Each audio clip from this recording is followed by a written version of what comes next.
Anyway, welcome tonight. We've got a special guest tonight, and I think I'll let him do the talking so we can hear from him right away. So let's do this. Let's get busy. Hello. Howdy, howdy. How are you? I'm well. Good to see you, Charlotte. Yes. Yeah. So tell me about yourself, sir.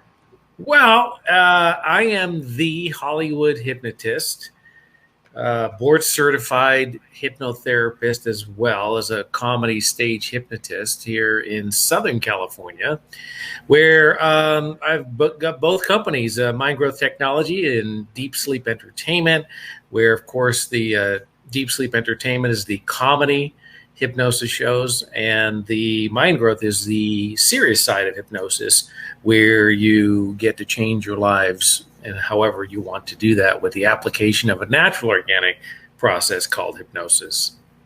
Interesting. Tell me, how long have you been doing this? I've been doing this now for 26 years.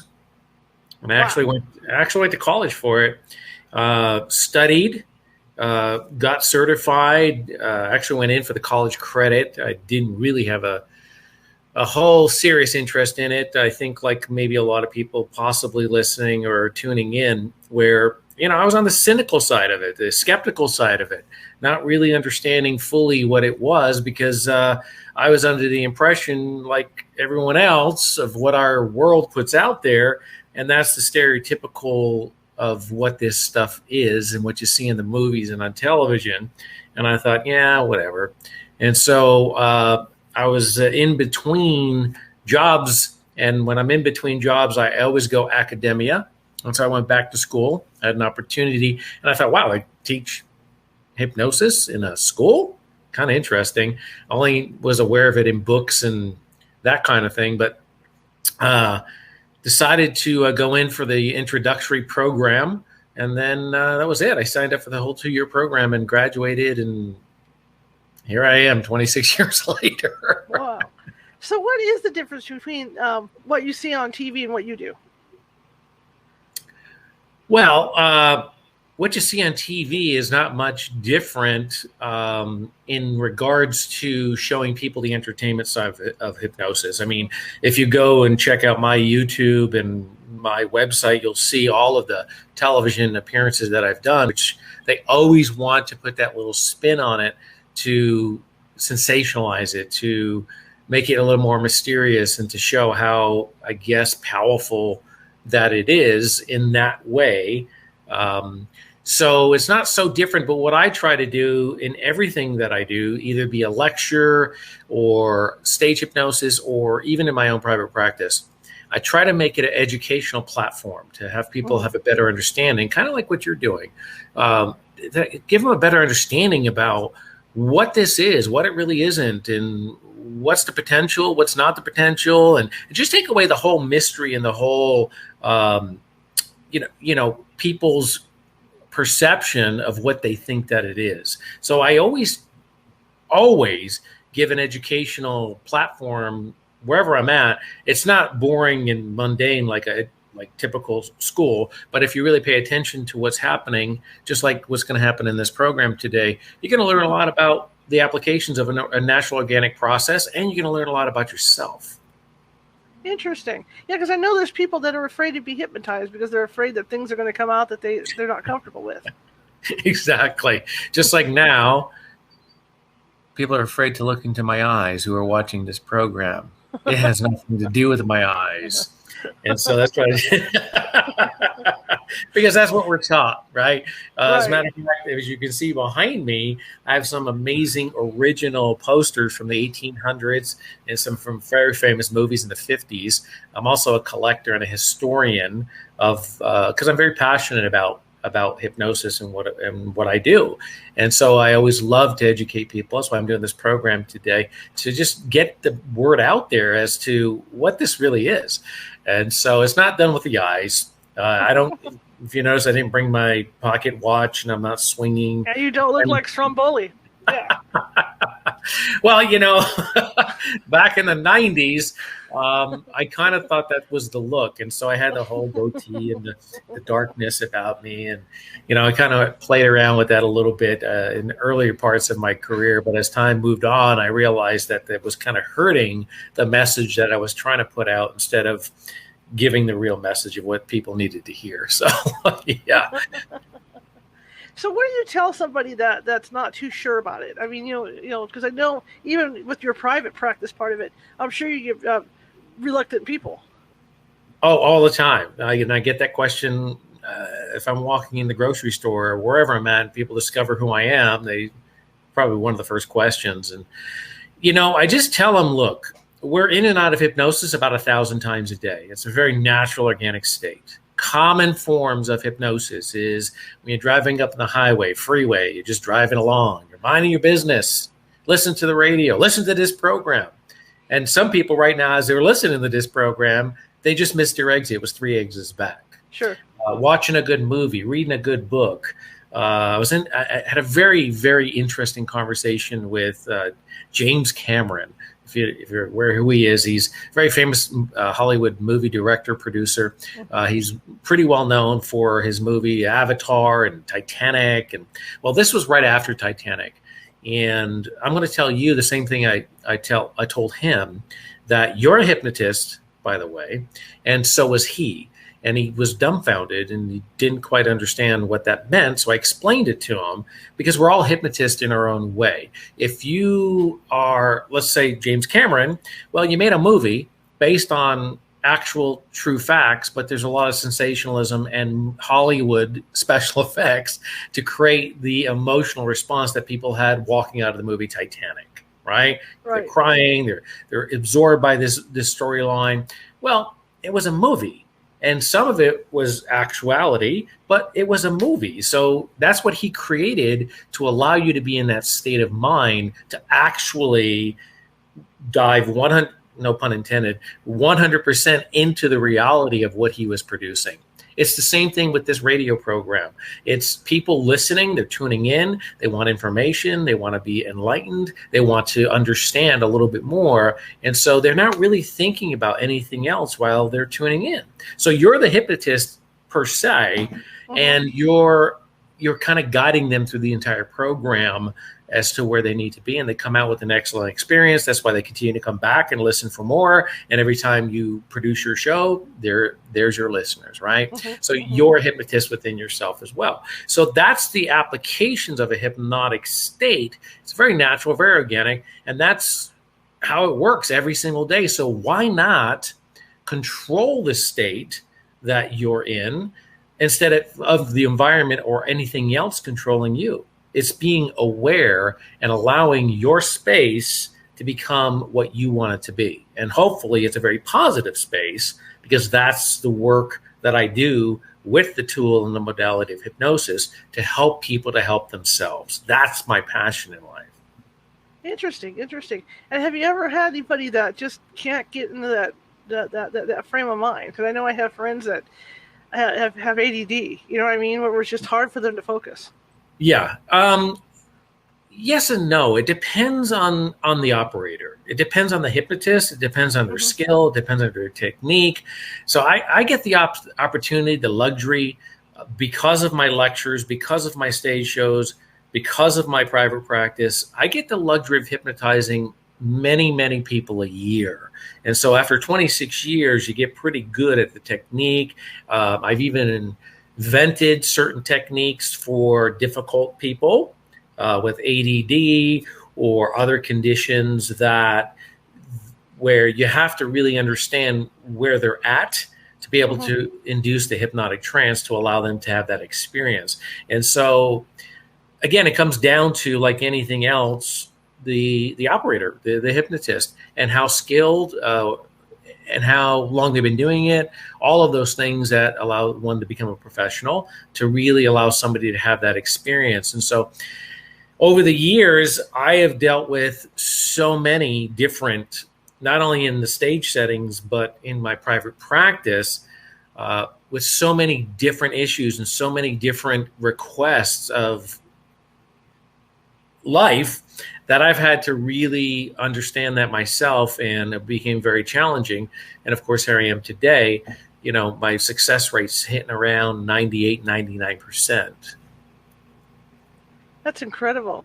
And you started out like anybody else. How did you manage being able to hypnotize celebrities? This is what I'm fascinated about. Did they start coming to you, or did you have to find them, or how did that work? No, like any other doctor, you don't see the doctors. They put advertising out there, and there's no like neon signs to come into their establishment to get medical treatment. And so, as a hypnotherapist, that was a challenging scenario for me as well. And so I basically started, that's why I started the stage shows. We'll get to in a minute, but I'll answer the question as to how the celebrities started coming, where when I graduated, I decided, okay, I'm going to take a run at this and really get into it. Opened up my own private little practice up in the Valley in California. And the word started getting out, because I started with the traditional concepts of what hypnotists are known for, which is stop smoking, lose weight, stress, and anxiety. So I started out that way as well. And the word started getting out about how successful I was and how I was able to help people within a couple of sessions. And so, being in Los Angeles, an entertainment town, the word gets out pretty fast of what's going on, because people think it's a very large world, but in the end, it's really a very small world. And it's so interesting how people are connected in so many different ways in this little small world that we really live in. And so the word got out, and then the celebrities started coming, because they have issues just like anyone else.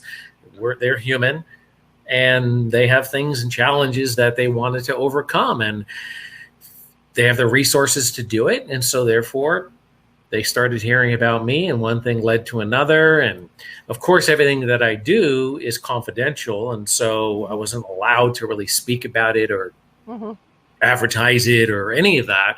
It wasn't me who really even named myself the Hollywood hypnotist. It was Access Hollywood, where they found out one of the celebrities had gone on Jay Leno. And they basically said, yeah, I went to the hypnotist guy and I stopped smoking. And that led to opening up the door of TV shows and celebrities who are going on TV and talking about me and my work. And then I'd get the media calling, and they'd be talking about me and my work, Los Angeles Times, all the major television shows. And so that's how that all manifested itself to be what it is today. Yeah. Well, I would think with celebrities that I know, we all share the same problems. We're all human, Yeah. But I would tend to think with celebrities that it might be magnified a little bit, because they have to look a certain way on camera. They have to, not have the smoking vices. I think wouldn't be a real hot thing when you got to kiss your co-stars, that kind of thing. So I would think that it would be something that they would really, really want you to be doing. Absolutely. Because their lifestyle, again, is under the microscope. It's under the magnifying glass. And so there's a lot of pressure. There's a lot of stuff that happens with that career choice. And so therefore, with that comes a lot of things that have to be dealt with as a human being. And so, yeah, there's lots of good people like myself who understand that, because again, I'm an entertainer as well. And so I understand the dynamic of that and how to help them to get where they need to be. Yeah. Interesting. Oh, you were going to talk about your stage show. Yeah, the stage show. That's so much fun, and that's how, when I graduated from the school, I was trained as a serious clinician, and it was medical, and stage hypnotism wasn't really discussed. It wasn't even alluded to. It was something that you don't want to get into that area, because it will ruin your reputation. Stage hypnotists are those guys you see in the carnival and sideshows and, all of that kind of thing. If you're going to be a serious hypnotist, then don't even think about it. Well, the story is that as I was progressing in my little tiny office up in the Valley, of course, at that time, I started seeing a lot of celebrities and a lot of entertainment people, as I do today. And And I don't like to emphasize that so much because, again, I'm not just exclusive to the celebrities or sports figures. It's everyone. Anyone who wants to call my office, I'm more than happy to help. That's what my passion is to help people to help themselves, not just that market, but that's what I've become known for. So what happened was one of my patients was going to a party, and they had told this major producer up in the hills about me. And he kept calling my office because he was having this party up in the hills, and it was a very special party, and he wanted some entertainment. And he was familiar with, and I don't know if you're familiar with some of the old hypnotists who used to dominate the Los Angeles area, which is Pat Collins. And so he was familiar with Pat Collins. And so he wanted, of course, he couldn't get Pat because Pat was very sick at that time, and she was not doing this stuff anymore. She was pretty much retired. So he wanted somebody to come to the party and do some stage hypnosis at the party. And he kept calling and calling. I said, no, that's not what I do. That's not what I do. And he said, no, I want you to come. You're the only one. I've heard great news about you. I'm having this party. I need you at my party. No. I'm a serious clinician. I will not do stage hypnosis. So the story goes, he finally, after several weeks of calling my office, constantly asking, he said, I'm sending a courier. This is back in the day. They don't do these things anymore. But he said, I'm sending a courier to your office with a blank check. My party is in 3 days. You fill out the check of what you feel is appropriate and the amount, and I'll see you on Saturday. Well, the courier now comes to the office,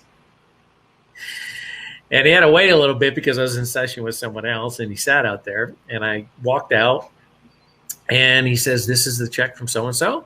And I said, okay, fine.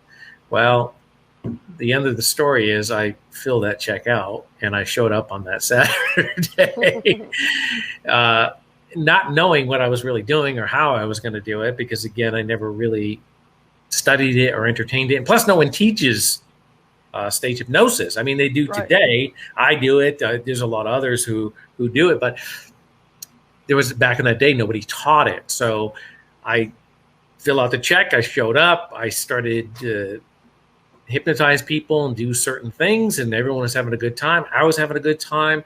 And then I went home, and I thought, wow, what a brilliant way to market yourself, because we talked about that a little bit earlier in this program, to get the word out, to show what you do and have people experience it right there. And so I decided that I'm not going to be the traditional stage hypnotist guy. I'm going to definitely put an educational platform under it where people not only get to benefit from the program, but they get to walk away empowering their lives, and they're going to get an education doing that, all under laughter and all under having a good time. And so that's what I set out to do 26 years ago, put that program together. And that's currently how it all started and why I do what I do today. And I do both sides. And of course, it's a great marriage because it works very, very well, because people get to see how, what, and experience it right there and then live. And so that's an amazing process. And so that's the humble story of how the whole thing really started, where I had no concept or clue I didn't want to do it. And so I guess that was, in the end, the destiny. I guess so. I have a question for you. Is it harder, like, I don't know about your stage shows, but is it harder to hypnotize a single person or a group? Like if you've got 4 or 5 people up there? Yeah, no. That's the other thing, that when people walk away from my programs, whether it be a lecture, because I'm always doing hypnosis. It's constant every single day. And so whether it be one person, 10 people, 30 people, 40 people, 100 people, the process is the same, and it's different because other people who have witnessed or seen other stage hypnotists or seen other people being hypnotized in groups before, they always say, oh yeah, there's always like 30 people that go up there. And by the time he's done with the hypnotic trance, he only ends up with 5 people. How do you end up with 30 people plus Plus, you invite everyone in the audience to try the process in the hypnotic trance. So you not only get 30 people, but now let's say it's an audience of 100. Well, now you've got 50 people hypnotized, 30 on stage, 20 in the audience. How do you do that? So a lot of hypnotists who ended up following, in my steps or wanted to be a hypnotist always want to understand and try to get that concept as to how that really works. Again, it comes down to technique, which we talked about a little bit earlier, right, and the process of the trance and how you're guiding that individual to where they need to go. Because in the end, it's not me. I'm the guide. I'm the facilitator. I'm helping them where they need to go for this experience and on this ride. That's my real job. I don't have any power. I don't have any magic voodoo dust. I don't sprinkle it on you and you get cured and walk away or you get hypnotized. This is not how the process works. So, yeah. I was teaching a psychic development class once, for basic psychic development. And, to teach people how to meditate, that whole steps to meditation. And I had one girl get up and she goes, "No, you're hypnotizing us." And I said, "What do you mean I'm hypnotizing you? I've got you looking at this candle and I've got you going down the steps to relax. You're relaxing every part of your body." She says, "Well, that's like hypnotism." And I'm like, "Well, I'm not hypnotizing you. I'm trying to help you open your, your stuff to your chakras or whatever, or whatever to see out." But she felt that my training was like a hypnotist. And I was like, okay. Well, because you're going into a progressive relaxation.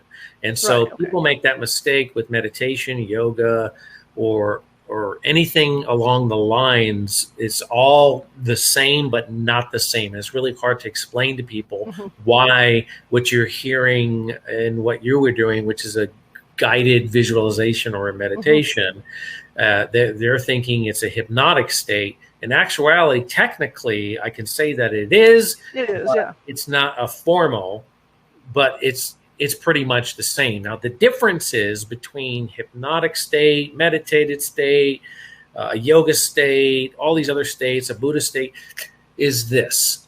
In a hypnotic state, and of course, I'm very biased to it, because again, and I've done my research and I've explored all the other modalities. So it's not like I'm just talking out of my hat. Mm-hmm.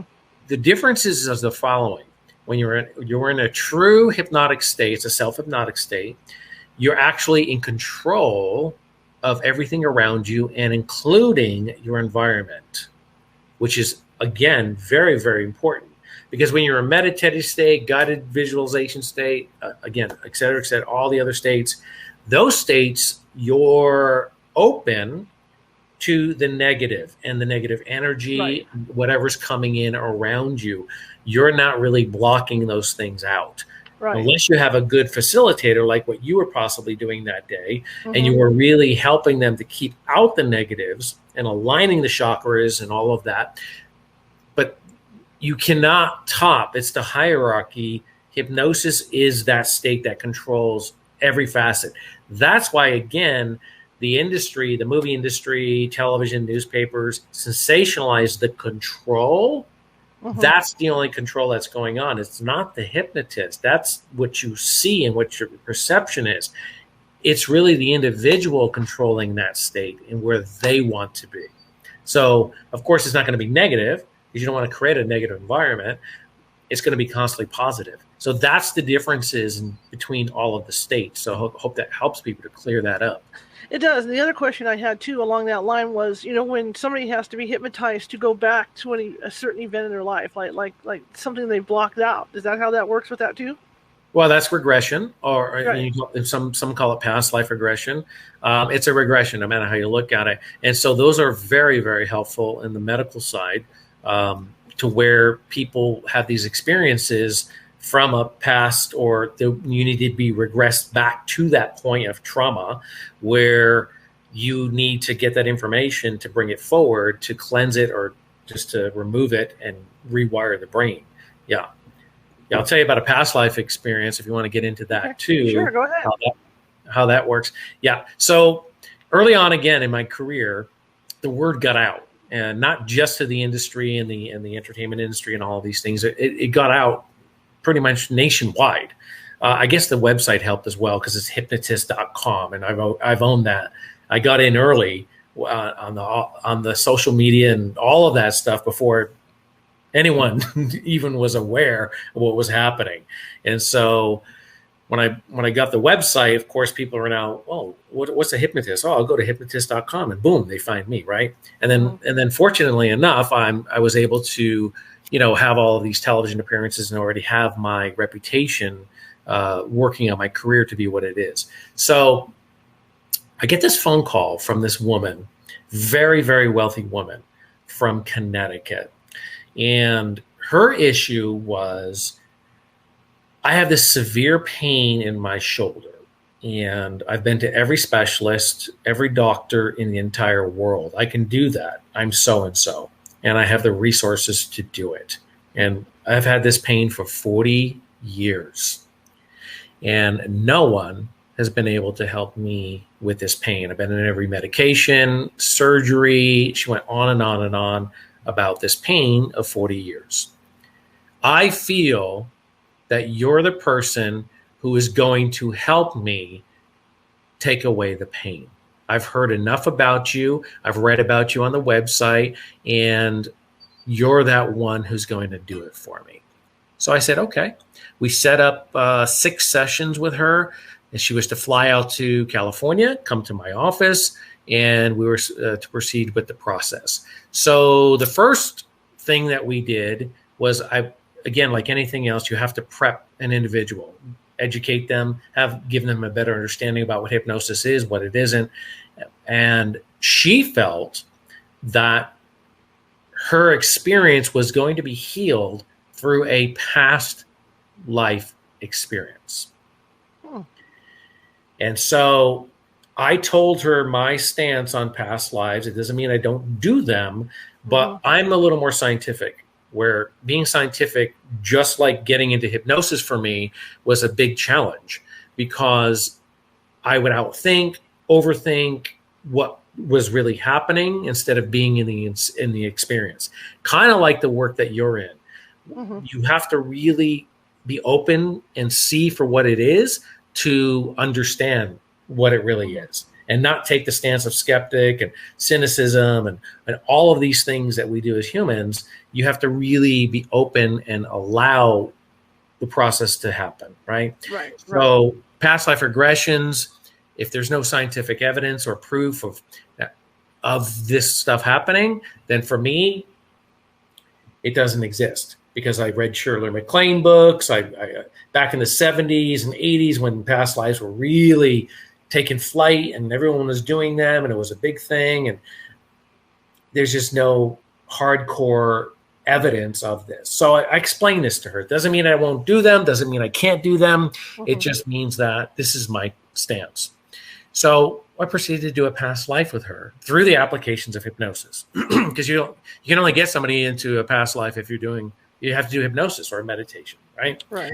So she goes into this past life, and I asked her to describe everything, and it was like a classic movie from the West, the Old West, okay, where they're coming across the country, and they're coming to California to hit the gold rush, and as they get halfway, there's a big fight that breaks out. So all the covered wagons get into a circle.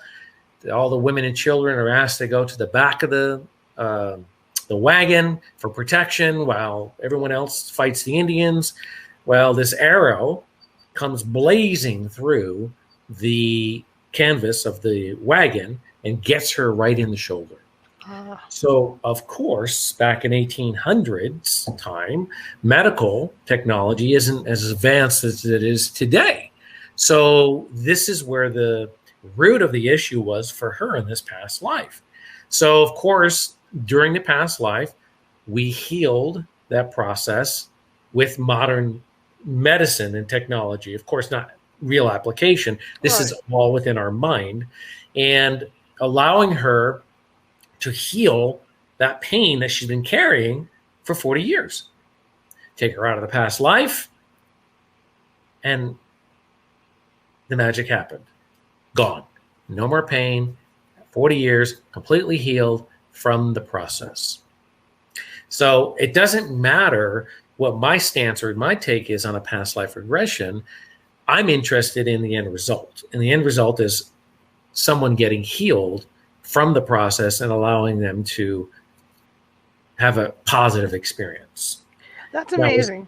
Was there any evidence of her? I'm trying to get rid of that light. The sun's starting to come in and around the side here. So was there any evidence of this, or it didn't matter? And it doesn't matter. And so I never really researched it or got into it. It didn't matter to me. My objective was that, did she get healed from the process and she removed this pain of 40 years, this chronic pain? Absolutely. So that's the kind of stuff that happens, you know? That's amazing, you know, because there have been studies in people that this has happened to, you know, over the years where they have had these pains, or they have a mark on their arm or whatever that goes back to a past life, you know, from a past injury. Right. It's fascinating. It's absolutely fascinating. Right. It's absolutely fascinating. The whole process is absolutely fascinating. To watch this unfold is absolutely fascinating. I mean, everything about it, again, if you're into that kind of thing, even if you're not, just to allow and see that to take effect, you just stand in awe. And, you know, even after 26 years of doing this, I'm still in awe of so many different things of when I get into the serious side. And not only the serious side, but even when I'm doing the entertainment, there's so many different things that happen with the experience, no matter where I'm at. It's different every single time somebody experiences hypnosis. And that's what makes my job so enjoyable and so fascinating, because, again, my analytical mind needs that and wants to see that. So I'm going to win-win. So when you're doing the entertainment thing, I've seen entertainment hypnotists in the past. Yeah. And, you know, the whole bark, you know, I'm going to make you bark like a dog. I'm going to make you do this. I'm going to have you do that. Is that what you do when you're on stage? Absolutely not, because my job is not to... You're not one of those. No. But see how you program that. Again, I don't know who does that or where they do that. I've been doing this for 26 years, and I studied the greats of the greats of the shoulders that I stand on who came before me. And I've never seen anyone do these things, but television and newspapers constantly talk about it. And I've never seen it in the history. It doesn't exist as far as I'm concerned, because I have no evidence or proof that people are barking like dogs, which, again, every day hear the same things.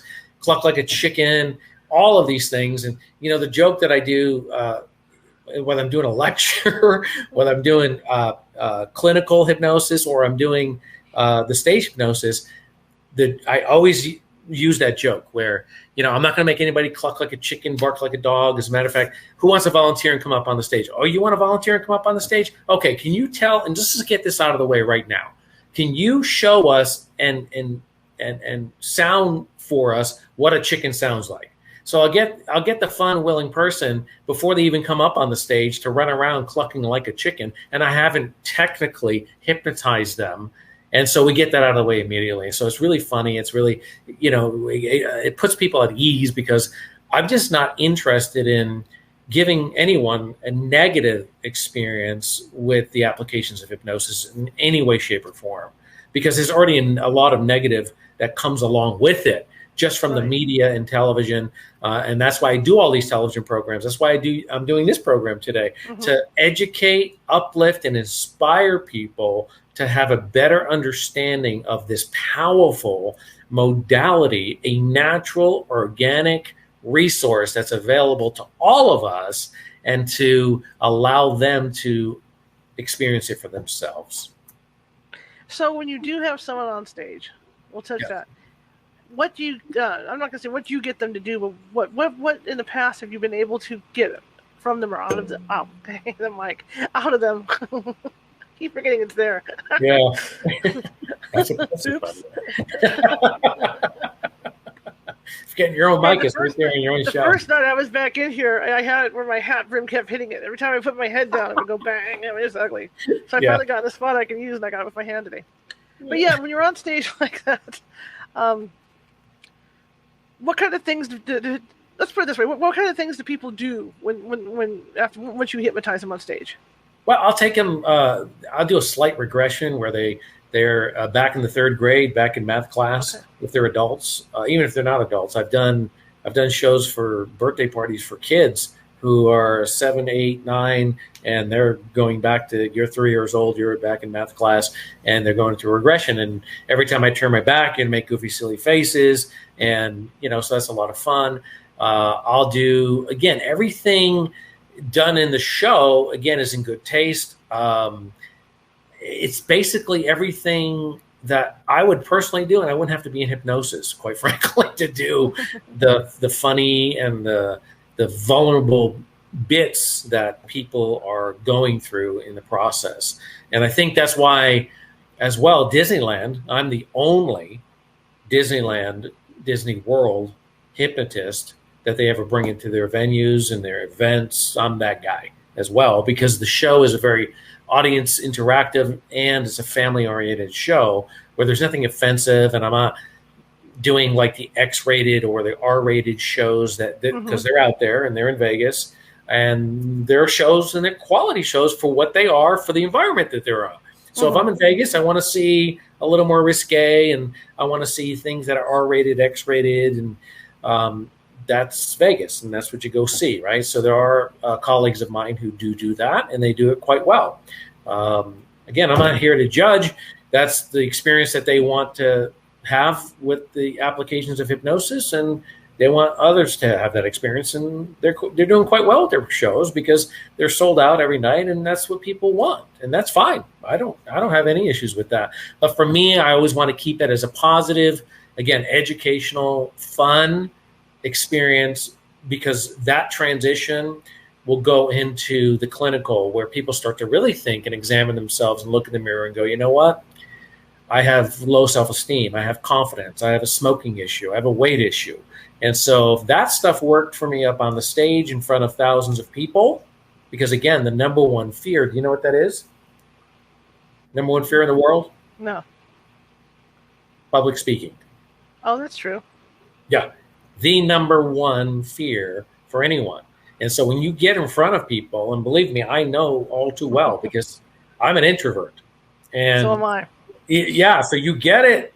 You get it. And so now, when I started to perform in front of 20,000, 30,000 people, you can imagine from an introvert's perspective how overwhelming that is, because I wouldn't even go to all the parties and all the great things that I was invited to in Hollywood because I was awkward and uncomfortable in front of two people.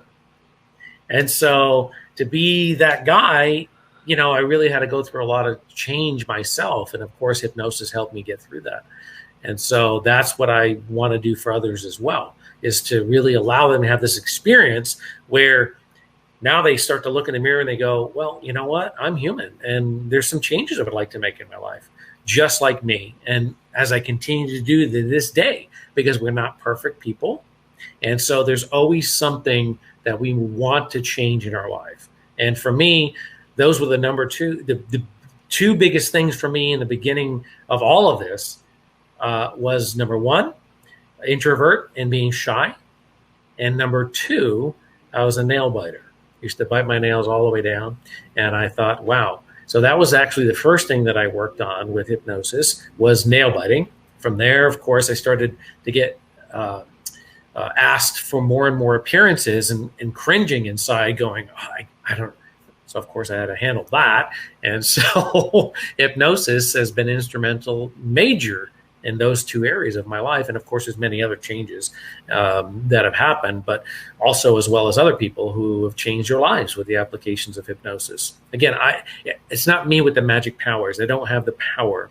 I have the power to guide and facilitate and to take people through an experience, kind of like what you did with that meditation, to empower an individual, or in your case, line up the chakras, to allow them to feel whole, complete, so they can continue on this journey of life to experience it at their maximum potential.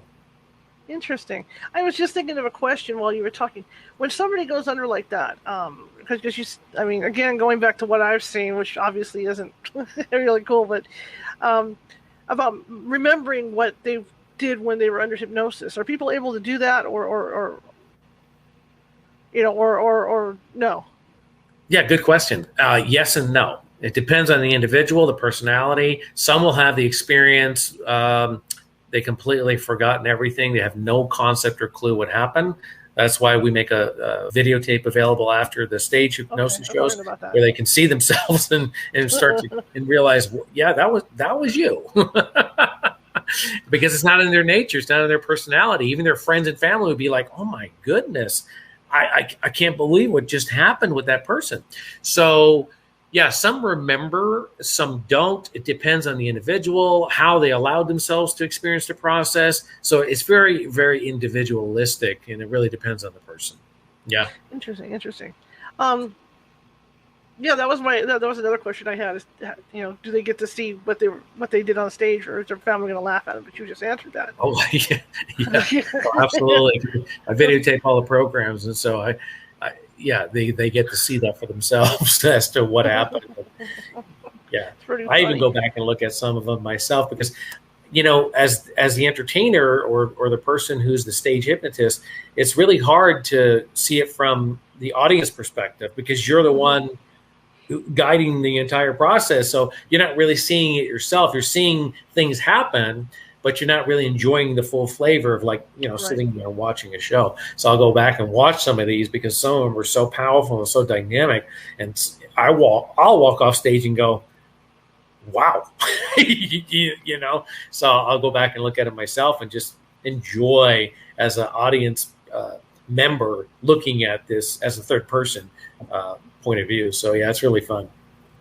Without naming names, are there any particular times that you've done it that stand out? Any names that stand out? No, I don't. You don't have to name names.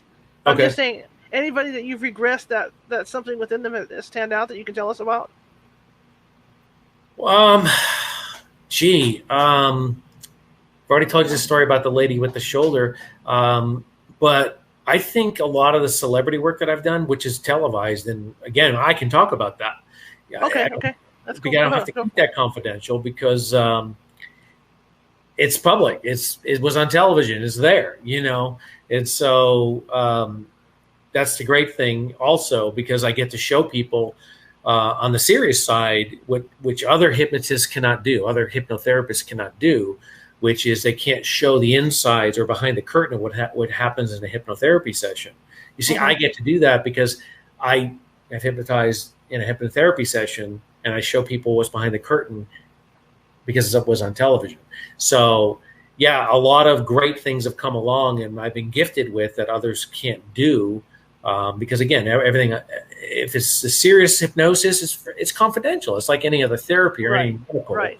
It's confidential, and that information is private to the individual. And so, I have an oath that I have to keep to, keep that in perspective. But some of the quirky and crazy things are always with the celebrities.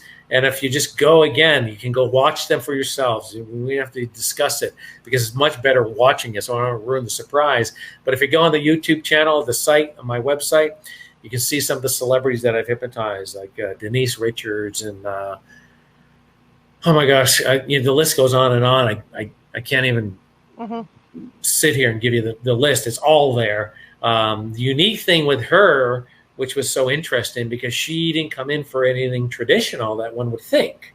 She actually came in, and the producers told me something different before she came in, and we had set that whole thing up.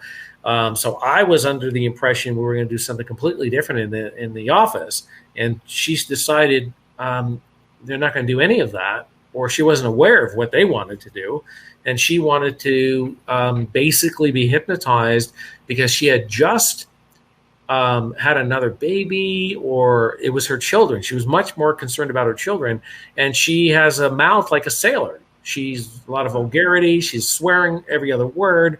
And you would think, gee, Denise Richards, this whole wholesome image that we have of her and all this stuff, that was her issue. And she said, no, that's what I want. And we filmed it, and it's there live. You can go watch it yourself, where she wanted to be hypnotized to stop swearing and using vulgarity, and not only in her personal life, but in front of her children and all of that kind of thing. So I thought that was unique and interesting back in those days. Right. Again, I've been in this 26 years, seen all kinds of things, all kinds of different things. And again, it's not my position to judge when someone calls me with some of the unique things that we as a society or a world, frown upon or think about. Oh, that's not, why should that be? I mean, we all have issues in different ways. We all communicate and we all receive communication differently in our world. And so I'm not here to judge. I'm here to utilize the gifts to help someone get to their ultimate maximum potential in life through the modality of hypnosis, because I'm passionate about it. I believe in it, of course. I've been doing it for 26 years, and I've seen massive changes in millions of people's lives because of the work that I do. And again, it's not about me. It's about one, trusting and allowing my techniques, my applications, my experience, my professionalism to guide them to where they need to be and give them those tools that they're hungry for. That's really my job. So you want to call me a hypnotist, you want to call me a mentor, you want to call me a coach, you want to call me whatever you want. The bottom line is that's the work that I do. It's helping people to help themselves and utilizing these powerful techniques of hypnosis, neuro-linguistic programming, and other modalities to get those individuals the help that they need to move forward to enjoy life 100%.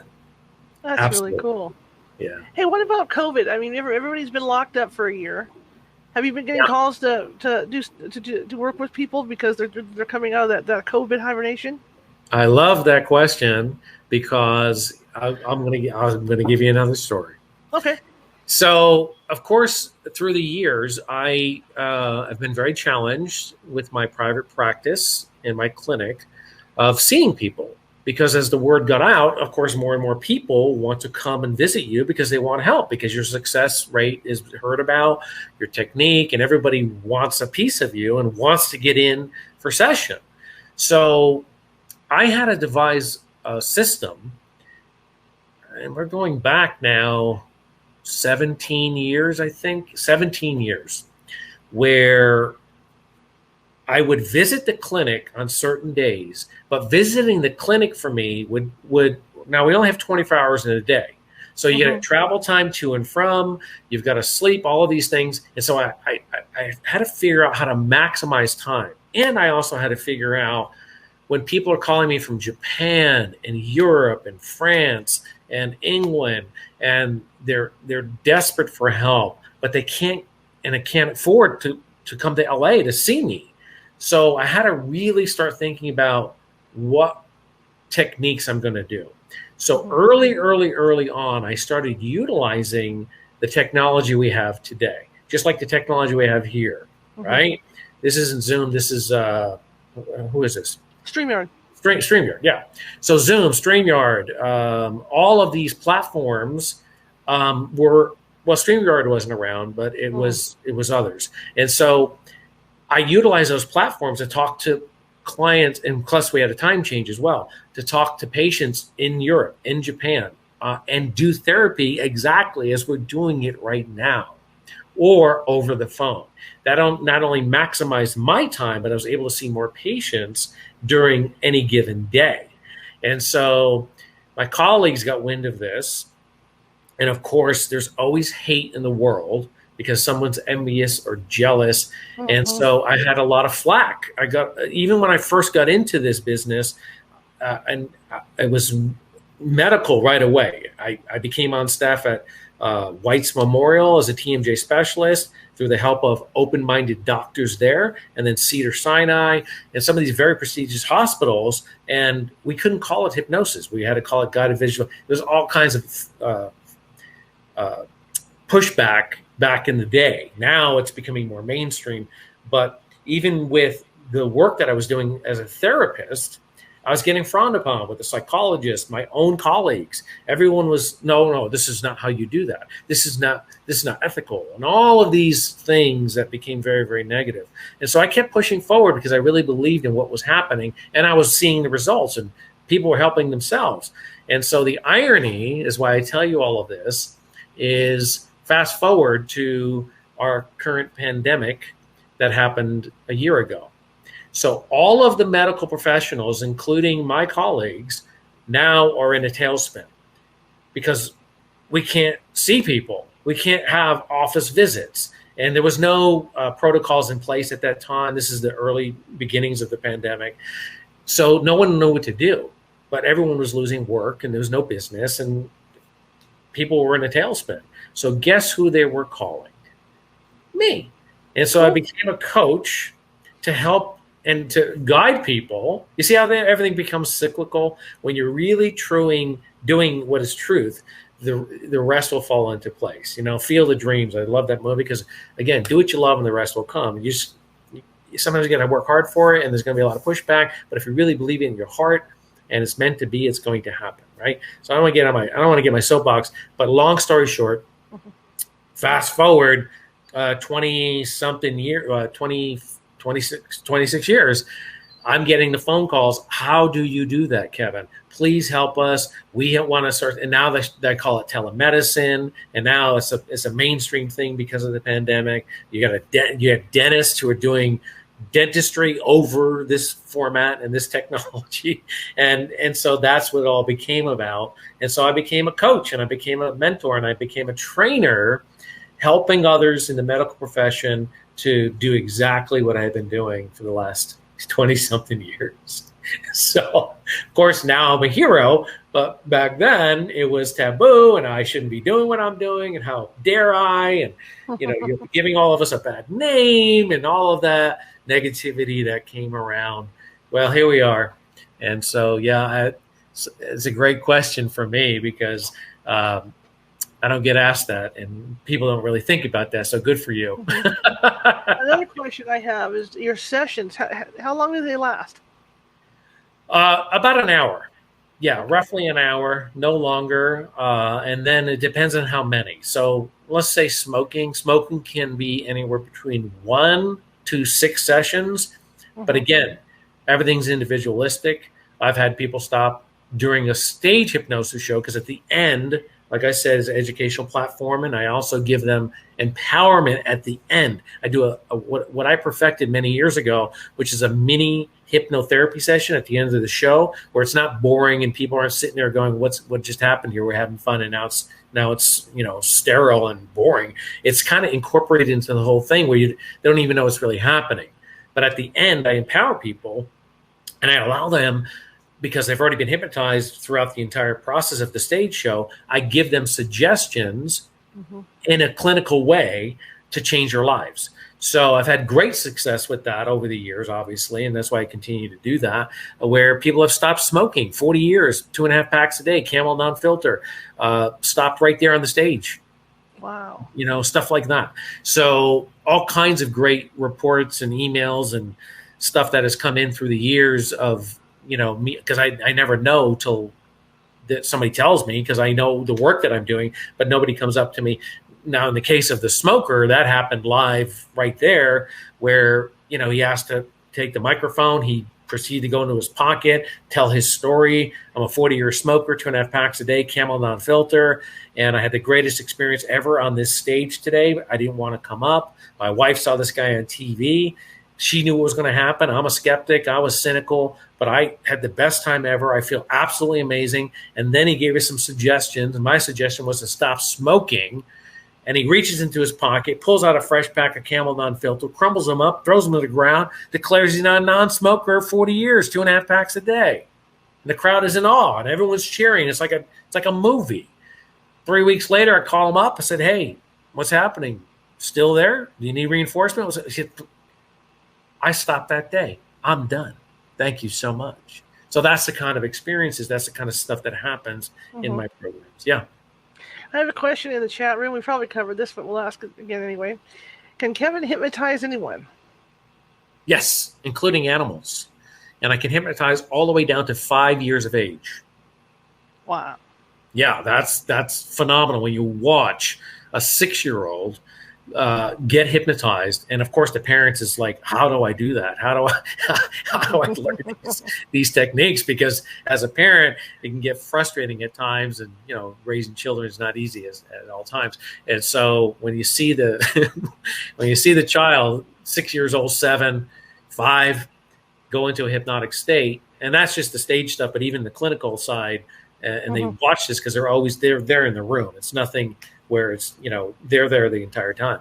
They're just completely fascinated by when the child goes into this hypnotic state. And quite frankly, it's not much work for me. I've devised different techniques over the years for different personalities and different individuals, but children are pretty much in a hypnotic state 24/7. So it doesn't take much for me to guide them where they need to go. I just need to get them into a different mindset. And the illusion of what you see on TV and in the movies is what happens behind the curtain. They're going to that relaxed state, and they're, look like they're zombied out. And that's when the parents get impressed, because they're like, how did you even get my kid to relax? My kid doesn't relax. Here's a question. This is something as a newspaper reporter that I ask my interviews. Sure. You're standing on a street. Let's say Vegas.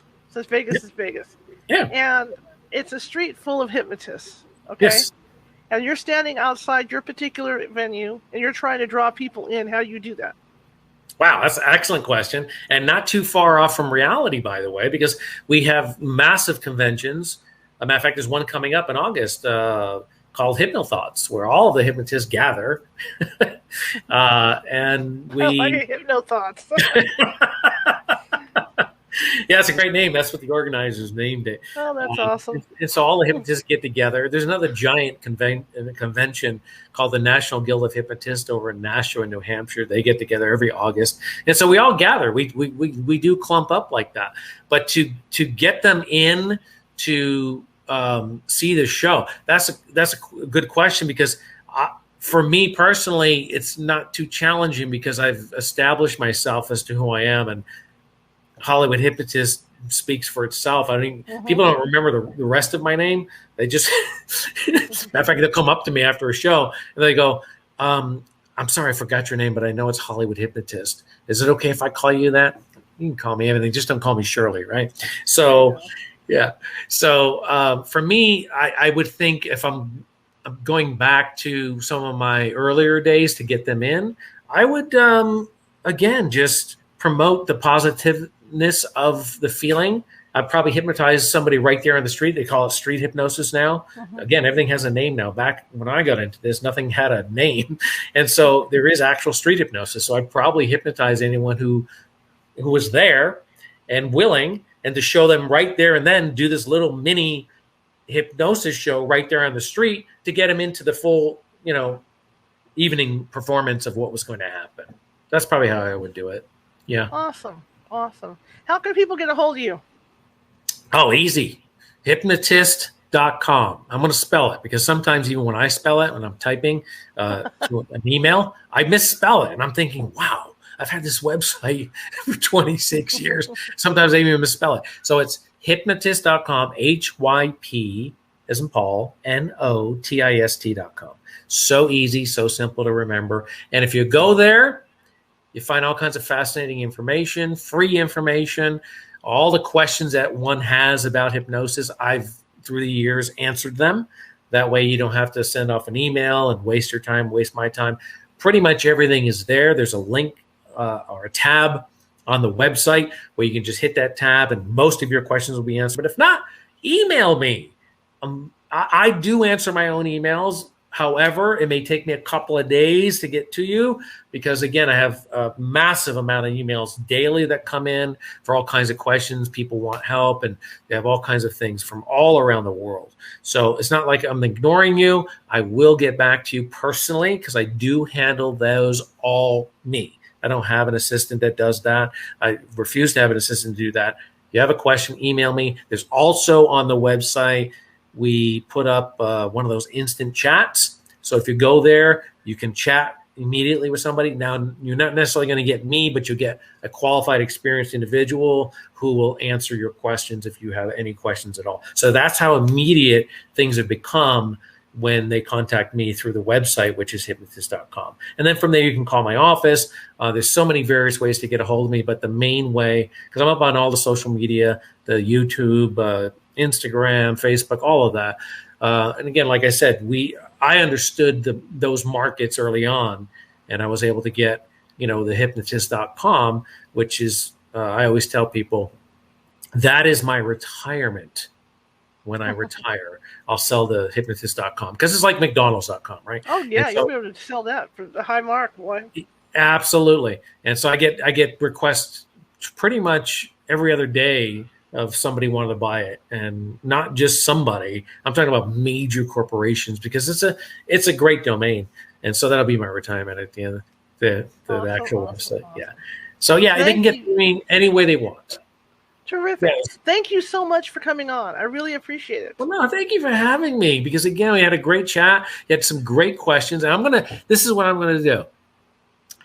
Are we live right now, or is this going to be edited and broadcast? We're live right now. We're live. Well, even better, because this is what I'm going to do for the listening audience, the watching audience, however you're going to do it. I'm going to make this available for 7 days. 7 days from today, this offer will be available because of this program and because of you allowing me to come on and talk about this amazing application. I'm going to offer for free a $190 self-hypnosis package, where if you email me through the site, hypnotist.com, and put in the header the name of this program and your name, and maybe tell us a little bit how you like the program, if you have a question. But if you contact me, we will email you an MP3 programming system called self-hypnosis, and you will be able to take yourself in hypnosis, out of hypnosis, and to change your life with that program. $190 program, free for 1 week, because of the amazing people that are watching, listening to this program. All right. That's really cool. That's awesome. I might even take you up on it. That's absolutely. Matter of fact, I have your email. I'm going to send you one. You're the first one. As soon as we get off of this. See, guys, I'm the first victim. I'll do it to prove it to you guys. It's so cool. And then you, too, can bark like a dog. I can bark like a dog. And I could say he got in my head. He was staring at me and got in my head. There you go.